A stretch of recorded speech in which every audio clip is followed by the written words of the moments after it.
This is more of a longer term thing, but ultimately from the off, we should be able to do this. We should be able to do this. This is then going to feed that and also this. And the Darwin X0 is just a given that you should be doing anyway. Okay. Now, when you're, where I see a lot of traders go wrong is this whole challenge mode. Okay. So if I was to say this was the challenge mode, funded and live capital, what I mean by that is how they're actually trading the account. Most people are spending all of their time here, trying to make 8 to 10% a month. And maybe they might do it from time to time. Maybe they will get a funded account passed. But as soon as they get funded, they have to come all the way right back here because they have no idea how to trade the funded account. And they're definitely not putting any capital here because they've not earned it from the funded. And they're just in this vicious circle of once they get a funded account, they're back into the challenge phase again. So most people are spending all their time here and probably nothing down here. Yeah. What you actually need to do is realize that that needs turning on its head. Okay. Challenge, funded, live. We should actually be doing this.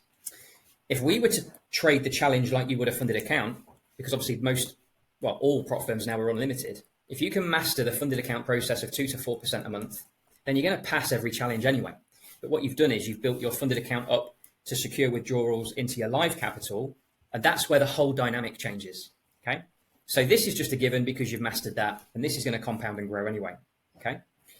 So if you can just change your approach instead of chasing 8 to 10% a month and get to 2 to 4%, this is genuinely where the magic happens. Now, when we get to strategy, I'm not going to be here and badmouth all the different ways of trading because ultimately it's not a dick measuring competition like when people are chatting online and arguing over strategies. Ultimately, there are pros and cons to everything. I've been doing this 15 plus years now. I've tried them all, and I prefer to make data-driven decisions instead of subjectivity, discretionary type ones where I think I'm going to guess and predict the future. I'll leave that to all the other people. But ultimately, ask yourself the question, if 90 to 95% of traders fail and they're all drawing lines on charts doing TA, then surely that process is flawed.